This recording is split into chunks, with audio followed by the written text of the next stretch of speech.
Garrett, that's Skewed and Reviewed here. I hope you have a wonderful holiday weekend going for those of you who are taking part in that.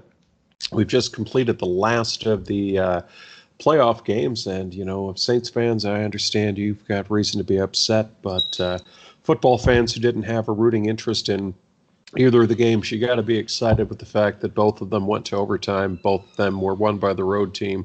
Going to be a lot of stuff to talk about, and I know CBS is thrilled to death because they get the Los Angeles versus Boston market essentially matched up, which was more appealing to them than New Orleans and Kansas City. But we have got a great show for you today. We're going to talk about PAX South. We're going to talk about Resident Evil 2. We're going to talk about some rumors of Call of Duty Modern Warfare 4, some stuff on Days Gone, lightly touch on Anthem, Mortal Kombat 11, and our main discussion will be about the cancellation of the Star Wars video game. I'm Garrett, that's Skewed and Reviewed, and I am being really casual today to the point where I've got the glasses on in the sweatpants, not even bothering with the contacts and the usual day-to-day stuff. And Michael had to go run an errand with his wife this evening, so Justin's with us as always. You can catch us online at sknr.net. You can also read us each week at penalcentral.com. Just look up keyword Skewed, and that is the network of 8 papers we're in. We have our quarterly magazine. We have a new issue coming in about 6 weeks or so. And, of course, BJ Shea's Geek Nation on KISW-FM. I do a weekly segment there. And we cover all things movies, games, television, hardware, pop culture, conventions, and so much more. So let's start off with conventions. We just came back last week from the Consumer Electronics Show, and this week PAX South is going on in San Antonio, Texas. As we are recording this, it is wrapped up. We have our 2 representatives who were there are making their way back to post the final set of pictures and videos from their coverage. And Justin, let's start with this here because it's going to cover 2 of the games we had. Now, traditionally, PAX South is a convention that focuses on indie games and a little bit of hardware. They use PAX East and, of course, PAX West, or what formerly was known as PAX Prime, their main showcase later in the year in Seattle for getting all the big boys out there.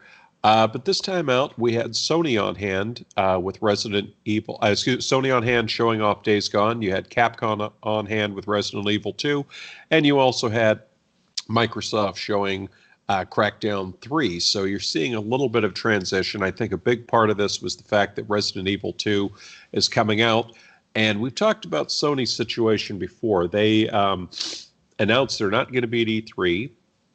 Days Gone is coming out in April, late April, and they are taking pre-orders for it now. What did you make of what happened this weekend? Yeah, like you mentioned, we talked a little bit in the past about Sony and their moves to cancel the PlayStation Expo as well as their appearance at E3. And, we speculated last time we talked about this that we would probably see Days Gone at the events leading up to its release, and because it sort of makes sense from their standpoint that this is probably the exclusive that they have to lean on for the first half of this year, and really it makes sense for them to utilize the events leading up to its release. I believe its release is in March or April. April 26th. That's right, April 26th. So I think they're going to probably play it a little strategic. I think really my only concern from a Sony standpoint is that they had such a strong, absolutely dominant 2018 with God of War, Spider-Man, Red Dead Redemption. I know Red Dead Redemption 2 was not an exclusive, but they had a number of very, very powerful titles on PlayStation 4, and my only concern for them is that I don't know if we're going to be going into a drought period, and maybe that's why they're not coming to E3. Maybe we have to wait a little while to actually get some more, top tier exclusives from them. I know that we have Ghost of Tsushima coming out, and obviously Last of Us 2, but there's no release dates. Death Stranding. And Death Stranding. We don't have release dates on any of those yet. And the fact that they're skipping E3, maybe it just means that we're going to have to be a little bit more patient. But as far as PAX South, the games that showed up, I think it makes sense. It's just companies utilizing an event that's timed very well. The Resident Evil comes out this week, so it also made sense for Capcom to bring the latest build of the game there, just as a last little bit of marketing before it comes out. It's good to see these games. Days Gone. It's looking good. I was just watching some gameplay from the demo that they brought to PAX South, and it is looking good. So good on Sony for bringing it to PAX South. And what's interesting about it too is that they have. I've been trying to look into where the pre-orders were on the PlayStation Store, and it went from like early Friday, still couldn't pre-order it, to now all of a sudden you can pre-order it and you get a choice between the $59.99 version or the $69.99 version. So it seems like, and then they have this trailer and so on and so forth, and it just seems like once it made its debut on the floor, and what I'm really happy about too is that I'm waiting for the report from our team, but there were some people we talked about at the PlayStation Expo when Mike was there. Boy, it's hard to believe it's been a year ago now already.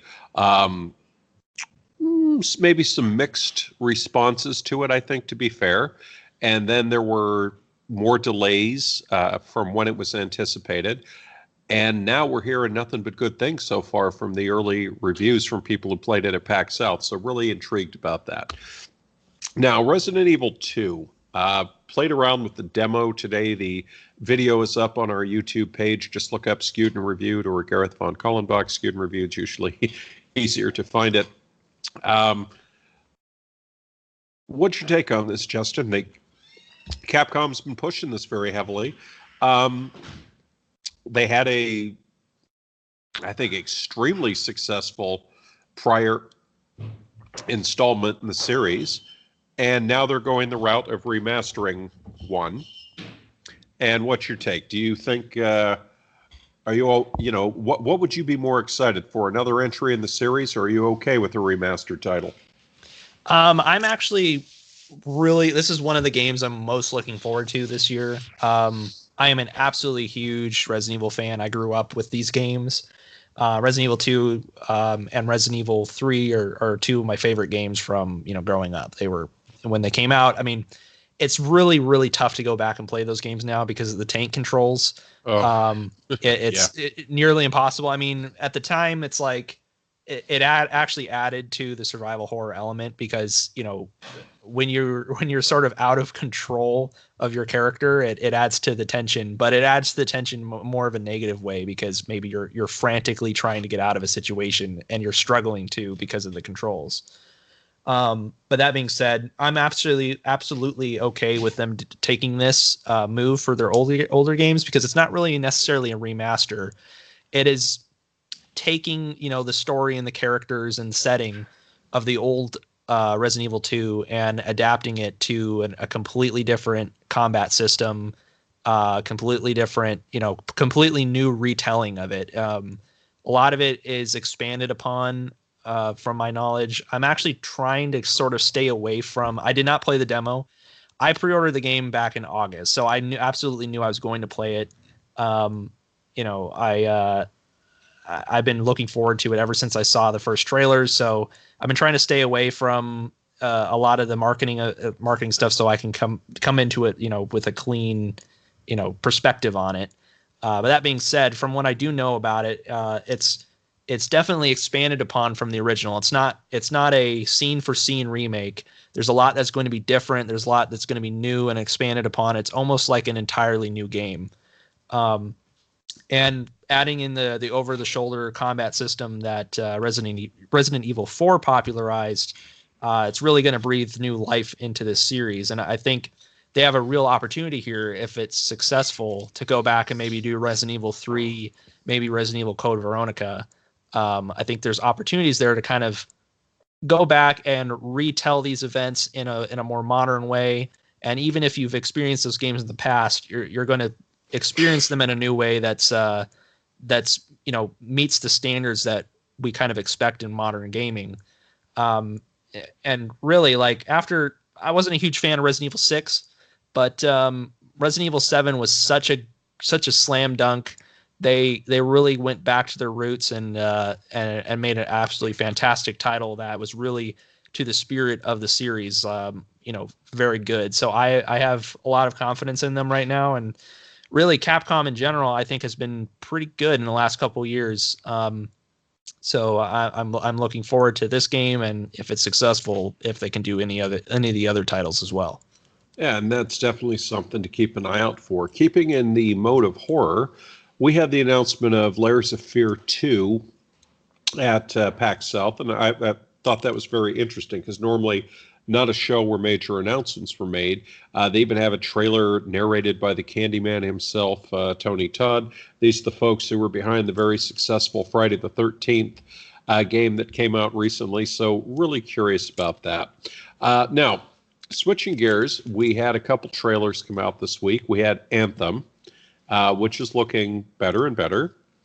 And then we had Mortal Kombat 11, which unleashed a fury of fatality videos, as well as the news that Ronda Rousey is going to be basically voicing and the image base for Sonya Blade. Needless to say, this has received a very mixed response online. People either love it or hate it. There doesn't seem to be too much of a middle ground in there. And Justin, do you have a take on this? Do you think, this is the way it's going to be going? And my thought is, why is celebrity for her and not all the others? Because, for years, I always used to say when the first Mortal Kombat came out, I was always a fan of Johnny Cage because it was clear to me they were basically trying to use the Jean-Claude Van Damme style person. And you had that fine line between, Luke Cage is essentially the Bruce Lee character, but then you have all the fantasy and supernatural characters. And I thought, why her for the human character? But then again, as I'm looking through it, it's like I see a lot of other supernatural characters. I don't see anyone else. So I guess I'll simplify it. Do you think celebrities are now going to start becoming more and more common in fighting games going forward? I think for a lot of I think you've actually already seen this a little bit with larger franchises, especially larger Western franchises. So, it's kind of tough to do this now in light of allegations, but Kevin Spacey was in a Call of Duty game not that long ago. Yep. But Kit Harington as well, and yes, Warfare. He was also a good example. So I think you've seen this kind of lately where a lot of large actors can cross into different mediums. I mean, even TV shows now have very huge actors in them when you wouldn't really expect it. It typically back in the 2000s, you would expect a big film actor would stay in films and a TV actors would stay in TV. But you have a lot of crossplay between all these different mediums. So I think it doesn't surprise me too much. And I know Ronda Rousey, I don't really have a really strong opinion about her one way or the other. If she's a good actress, then all the power to her. I mean, this is if she can, deliver the lines and really flesh out the character in a believable way, then I'm all on board. I haven't really seen enough from the promotional material to make a judgment one way or the other on her voice acting talents. But so I think it's fine. I mean, if she's a good actress, then great. That being said, I don't think it's that by itself is a show, something that's going to bring people to the table. I know she's trying to kind of change her career a little bit after MMA. So I think she's going to kind of branch out and try more acting roles. So maybe that's part of this. And as far as Mortal Kombat's concerned, if they can put a big name actor or actress on the game title, then it's going to probably bring at least some people to the table. I think going forward, it actually might be a good thing. Video games in general have always kind of been in a medium that's, kicked off to the sidelines. So if more big name actors kind of get involved, then, people take it and receive it pretty well, then maybe we can get higher quality content in the future. Yeah, and the funny thing is, somebody said to me, probably testing the waters, that should they go and do this long rumored next Mortal Kombat movie, well, then you already have someone in place to play her in the film. So I thought, yeah, you got a point there. So let's change gears again, Justin. We have had some news this week. Now, to be fair, EA has not confirmed it, but they didn't deny it. So we've had reports that the Star Wars open world game that was originally being done by Visceral was that, many people kind of saw it as Star Wars Uncharted, since the producer of the Uncharted series was involved with this. EA shut down Visceral, moved production. They had moved it somewhere up in, I believe it was EA Vancouver, if I'm not mistaken. And now word has it that it was basically going to take too long to come to market, so they decided to can it in favor of two smaller profile games. So what are your, and of course, needless to say, this has caused an outcry amongst fans, and I believe recently the writer of Rogue One even took EA to task, saying this could have been Star Wars Uncharted, and you're just missing the boat. And you have a lot of fans that are upset over Battlefront 2. They're upset over 1313 being canceled, and now they have this being canceled. So where do we sort this out, Justin? Yeah, this is kind of a tough pill to swallow a little bit, because as you mentioned, 1313 actually started before EA got the license, but this game is sort of the continuation of the legacy of 1313, as far as I understand it. To kind of go back, basically there was that game.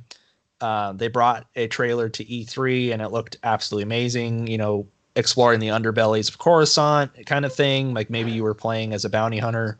And then EA got the license, and 1313 was canceled, but supposedly a lot of the ideas around that game and a lot of the work that had been done, a lot of the concepts, a lot of the premise kind of carried over to the Visceral Games title. And this was the one that was being head up by Amy Hennig, who worked on the Uncharted series, who wrote the Uncharted series.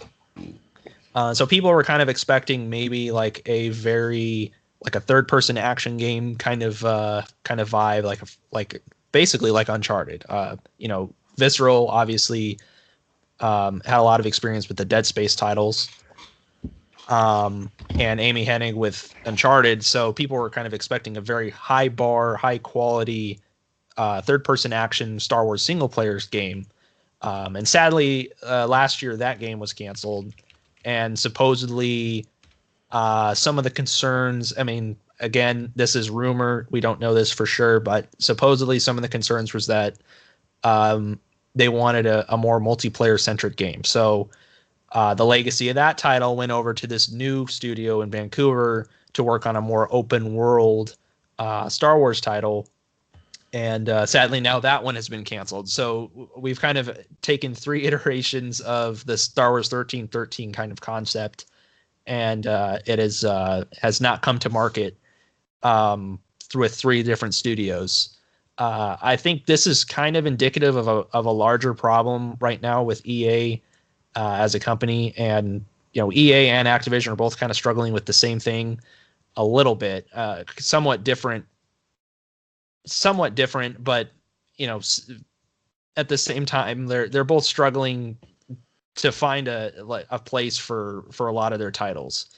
And EA right now, they released Battlefront. As far as the games that they've made with the Star Wars license, they've made Battlefront and Battlefront 2, and both of those games really struggled when they came to market because of controversy.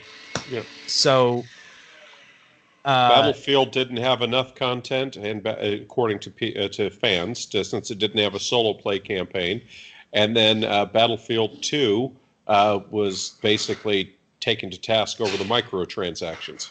Exactly. So both games mired in different types of controversies, and I think EA right now is kind of struggling to kind of discover exactly what they want to do with the Star Wars license going forward. It's very sad because I do want high quality Star Wars content. I want high quality Star Wars games, but EA really kind of has to figure out what they're doing. And we've obviously seen that high quality single player games can sell excessively well, and they can do very well. God of War, Spider-Man, they made record sales. I really don't think multiplayer is the main problem here. I think they really just have to focus on making great games. So I'm just hoping that maybe they can realize the potential of the Star Wars license, and they can kind of figure out their internal struggles right now. Absolutely. And I'm very curious to know what the long-term fallout of this will be. So let's play the game here. So we've been told Disney Plus will be making an announcement in April. Some kind of preview, may even be announcing the launch date. We know the Star Wars films the Star Wars series are coming, but naturally, don't expect The Mandalorian to be available at launch. We know the Star Wars Episode 9 is coming in December. And of course, E3 is coming up, and I'm guessing EA will do their EA Play thing again. Now, we know that Respawn Entertainment has got, Jedi Fallen Order, which, ironically, this one is actually set after Revenge of the Sith, so you don't have that situation of it being after Return of the Jedi, where they're like, okay, we got to kind of, pair it up with the Mandalorian's debut, that sort of thing. Now, who knows what this game's going to be? All we know is we can look at Respawn and say, okay, made up of people who were involved with the Call of Duty series, and these are the folks that made Titanfall. So I think if you were to look at that, your first instinct would be some kind of shooter, first or third person. However, it's very interesting. I saw 1313 back at E3 years ago, and to me, my first thought was it looked like Mass Effect Star Wars. We all know what we were told to expect from the project that was canceled. We all thought it would be Star Wars Uncharted.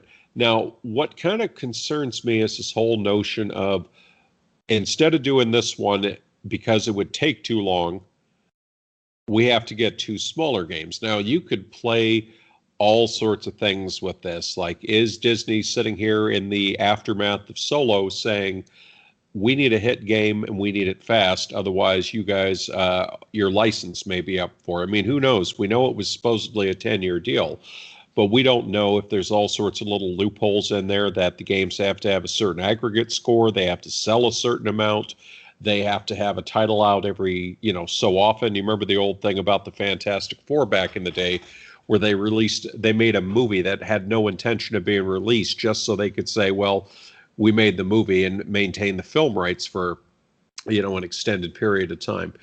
And this smaller game is kind of what bothers me, because to me, that sounds like we're going to take something that's already out, reskin it with Star Wars and stick it out. You had a quality game, and they were looking at, I believe, a 2-year cycle to get it out. We've heard some people say, no, you know what, this game due in 2019 might actually get pushed to 2020.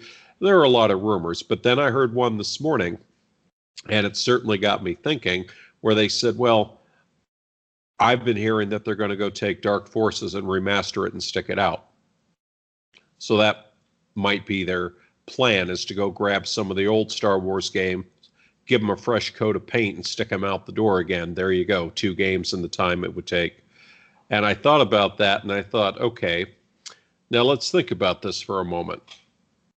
Dark Forces, maybe, but you'd have to have a multiplayer. I mean, personally, I think some of the later games in the series would be a much better option. But then I thought about it and said, what if they were to take X-Wing versus TIE Fighter, give it a new coat of paint, bring the graphics up to modern standards, and then expand the multiplayer so you could have easier matchmaking and get the game out there. They've already got some of the basic combat physics in Battlefront.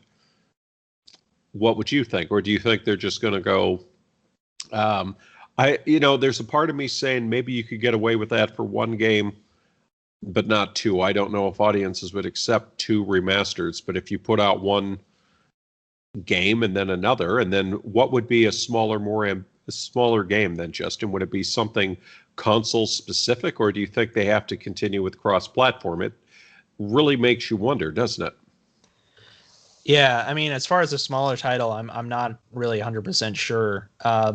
But I do actually kind of like the Dark Forces idea. I was a huge fan of the Dark Forces series in general, and really, Jedi Knight had a pretty active multiplayer scene for a long time and a pretty balanced multiplayer.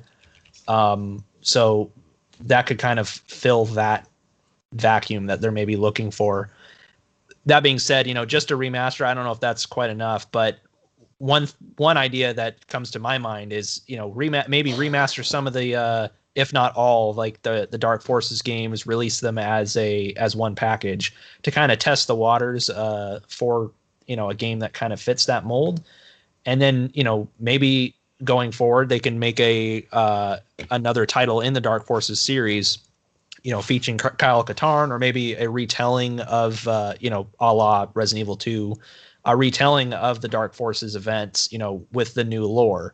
I think that's Kyle Katarn and Dark Forces. Those were kind of beloved characters and beloved games that sadly kind of got pushed to the wayside, and with the Disney kind of taking the entire EU and doing away with it and going with the new lore, this would be maybe one of those things that could maybe bring some old fans back into the fold if they kind of acknowledge the Dark Forces games, maybe retell them so that they fit better with the events of the new trilogy.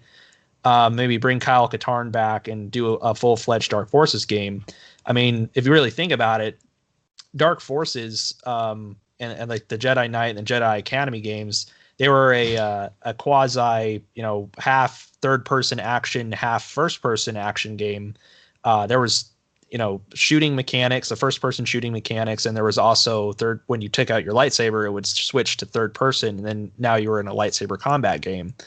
So it kind of fits a lot of things that even a studio like Respawn or even Dice could make probably a pretty good title for.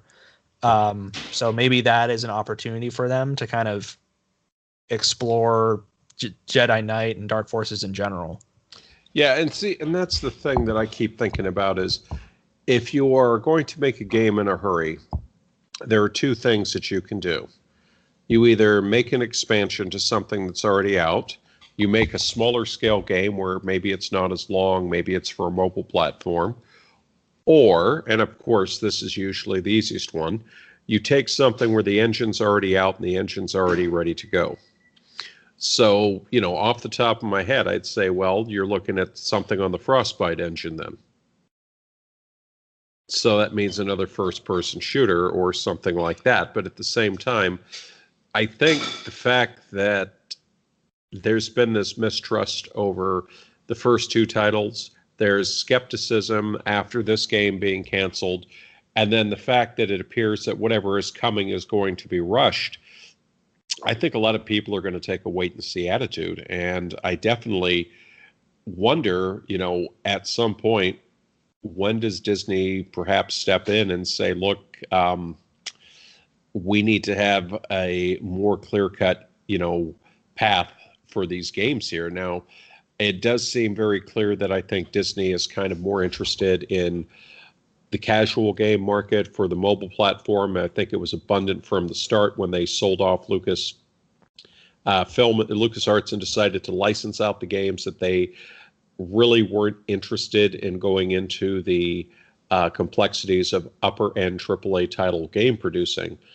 But I think that they're also very savvy business people, and you got to think on some level, they're at least aware that there is discontent in the fan community. I think the saving grace is the two of them probably sold well enough to make it profitable, and the fact that they have a licensing agreement is there. Some people say, well, they're getting paid regardless, but it's still their brand. They've shown to be a company that is very protective of their brands. So at what point do you say, it's time to produce? I mean, basically, I'll just spell it out for you. Is the next game a make or break for them? I think so, and I think what it comes down to, I mean, like you said, Battlefront 2 probably sold enough to be profitable, but probably not wildly profitable. And really what it comes down to is that they've had the license for, I'm not sure how many years, but I want to say about 5 at this point. Yeah, and they've only really put out 2 major titles in that time. I mean, this is something that and that isn't unusual when you consider it is usually about 2 to 4 years for a company to put out a AAA title. But the whole idea from EA's standpoint was, well, we've got EA and we have Visceral and we have Respawn and we have all these, there's BioWare, and there were all these different studios that apparently were going to be able to work on games simultaneously. So kind of like the movies, by using different directors, they wouldn't have to be tied down to one movie every 3 years. They could put a movie out every year. They could put out a new part of the trilogy every 2 years. And then we all saw what happened. Exactly. Yeah. I think the idea, Disney probably signed the agreement with EA thinking that EA probably could put 4 or 5 very large Star Wars titles in development all at the same time. Which I think is what happened. I think they just, for one reason or another, they fell apart. And I think that, you'll never know, but you got to think that at some point the backlash from Battlefield 2 made people very nervous. And at some point, you had people hold up in their hands and say, whoa, wait a second. And, we've all speculated why Star Wars Uncharted didn't go forward. And for lack of a better word, that's what we're calling it because we didn't have a title. And the cynical people say it's because it wasn't loaded with opportunities for microtransactions, or which is what the EA business model dictates. At the same time, there's also the thought of, and I've seen this as well, we've seen games that I've been involved with the production of games that you look at them and you go, it was a great concept. It was, an interesting idea, but as you get into the production, you just start looking around going, this isn't coming together, or worse. Other companies have games in a similar genre that are better. I remember, do you remember the old EA game Nox? Yep. Yeah. Very interesting game, very promising. And it was supposed to be essentially their Diablo type game. But, they brought it out. It was a good enough game. Or was it Westwood Studios? I'm drawing a blank. Either way, the game Nox. It was, it was Diablo type game. And it was a good game, came to market, but at the end of the day, wasn't Diablo. Wasn't even close. And I think with the budgets getting higher and higher, I think at some point publishers are more likely to pull the plug on something than say, oh, go ahead, run with it.